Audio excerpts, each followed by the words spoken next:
Mechanism of photosynthesis. Photosynthesis किस किस प्रकार से होता है, क्या उसका स्टेप्स वगैरह है, यही हम लोग जानना चाहते हैं मैकेनिज्म ऑफ फोटोसिंथेसिस में। जैसा कि आप जानते हैं कि फोटोसिंथेसिस के दो हिस्से हैं, एक है लाइट रिएक्शन और एक है डार्क रिएक्शन। यहाँ पर हम क्लियर कर देना चाहते हैं कि लाइट रिएक्शन में लाइट की आवश्यकता होती है, लेकिन डार्क रिएक्शन में ऐसा नहीं है कि डार्क में होता। डार्क रिएक्शन मतलब उसमें लाइट की आवश्यकता नहीं होती है। डार्क रिएक्शन को हम लोग कैल्विन साइकिल भी कहते हैं। अब ये लाइट रिएक्शन में होता क्या है, ये जो आप देख रहे हैं ये थैलोकॉइड है। क्लोरोप्लास्ट का क्या है, ये थैलोकॉइड, और बहुत सारे थैलोकॉइड मिलकर एक स्टॉक बनाता है जिसका नाम है ग्रैनम। थैलोकॉइड का जो मेम्ब्रेन है, यहाँ पर जब लाइट जब एब्जॉर्ब होता है तो इलेक्ट्रॉन एक्साइटेड हो जाते हैं। यहाँ पर लाइट, यही पर इसी थैलोकॉइड मेम्ब्रेन में लाइट रिएक्शन होता है, और लाइट एनर्जी जो है उसको एक्सेप्ट करने के बाद इलेक्ट्रॉन के रूप में जो इसका इलेक्ट्रॉन है वो एक्साइटेड हो जाता है। इलेक्ट्रॉन जो है एनर्जी को एब्जॉर्ब करता है। और यहाँ पर लाइट रिएक्शन में कौन कौन से कलर का लाइट का एब्जॉर्ब होता है, तो फीब गायोर केवल वो रीजन जिसके लाइट को हम लोग अपने आँखों से देख सकते हैं, विजिबल स्पेक्ट्रम ऑफ लाइट जिसको कहेंगे, तो उसी से केवल जो है वो लाइट लिया जाता है। और ये करीब 400 नैनोमीटर से लेकर के 700 नैनोमीटर, 700 नैनोमीटर के बीच के वेवलेंथ वाला जो लाइट है उसी को एब्जॉर्ब करता है। लेकिन इसमें भी ये ग्रीन, येलो और ऑरेंज, इस क्षेत्र का जो एब्जॉर्प्शन होता है बहुत लिस्ट होता है। अब यहाँ पर एक बात हम लोग को समझ लेना चाहिए, जो लाइट को एब्जॉर्ब कर लेता है कोई ऑब्जेक्ट, वो लाइट नज़र नहीं आता है। आप जानते हैं हम लोग को पत्ते कैसे नज़र आते हैं, ग्रीन नज़र आते हैं। इसका मतलब ग्रीन लाइट को हमारा जो पत्ते हैं वो रिफ्लेक्ट कर देते हैं, इसलिए वो जब उसको रिफ्लेक्ट कर दिया तो उस एनर्जी को हम लोग काम नहीं लेते हैं फोटोसिंथेसिस में, मतलब हमारा प्लांट। अब देखिए इसमें होता क्या है, इसमें 3 स्टेपिंग होते हैं मुख्यतः। पहला क्या होता है, फोटोलाइसिस ऑफ वाटर। पहला स्टेप है फोटोलाइसिस ऑफ वाटर। दूसरा स्टेप क्या होता है इसमें, second step liberation of O2। Photolysis of water में क्या होगा, वाटर का ब्रेकडाउन होगा, और ब्रेकडाउन हुआ क्या, H+ OH- में। फिर बाद में H+ और OH- जो है H+ आयन NADPH के साथ जाकर जुड़ जाते हैं। कहाँ पर जुड़ते हैं, NADPH के साथ, NADP के साथ जुड़ करके NADPH2 बना लेते हैं। और हाइड्रोजन जो है वो तो NADPH के साथ जुड़ गया, लेकिन ऑक्सीजन एयर में चला गया, लिबरेट आउट हो गया, जिसका कि हम लोग उपयोग कर लेते हैं या कोई भी जानवर उपयोग कर लेता है रेस्पिरेशन में। तीसरी बात क्या है, फॉर्मेशन ऑफ NADPH। ये क्या है, रिड्यूसिंग पावर है। क्या है, रिड्यूसिंग पावर। ये क्या करेगा, ये जो डार्क रिएक्शन में CO2 को रिड्यूस कर कर ग्लूकोज में बदलेगा। डार्क रिएक्शन में CO2 को रिड्यूस कर कर ग्लूकोज में बदलेगा। उसके बाद फॉर्मेशन ऑफ ATP, और ATP का फॉर्मेशन होता है। ATP का फॉर्मेशन होता है, कैसे होता है, एडिनोसाइन डाइफॉस्फेट, ADP। क्या बोले हमने, ADP। एडिनोसाइन डाइफॉस्फेट जो है वो पहले से मौजूद रहता है, और उसके साथ इलेक्ट्रॉन का जो एनर्जी है उसको ले करके, और जो इनऑर्गेनिक फास्फोरस रहता है प्रेजेंट सेल के अंदर, उसको जोड़ देता है।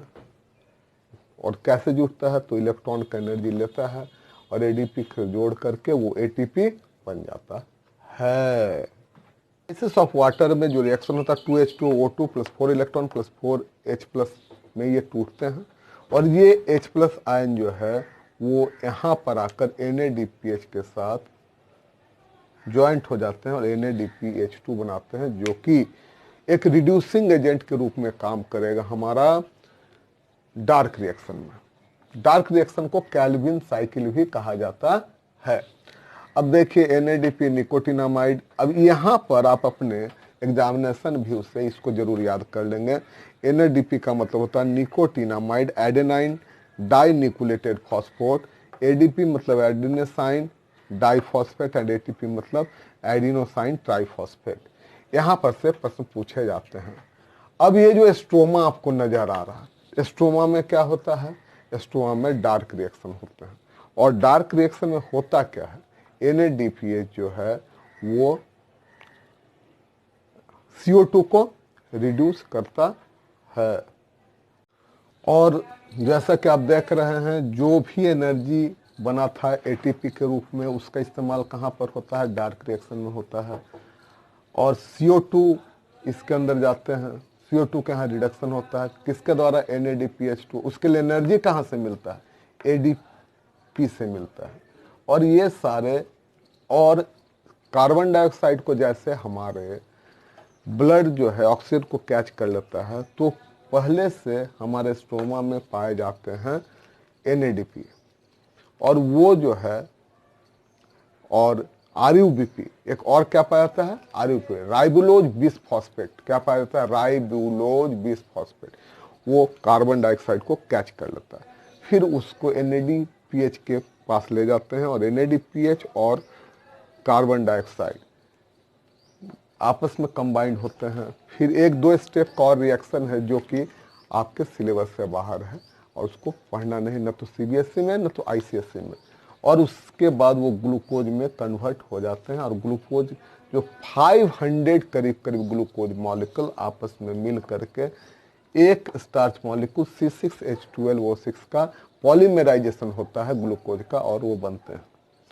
अब हमारे पास जो डार्क रिएक्शन, हम आपको फिर से एक बार याद दिला दें, ये स्ट्रोमा में होता है और ये जो ग्रैनम में होता है, ग्रैनम यानी कि थाइलोकॉइड में,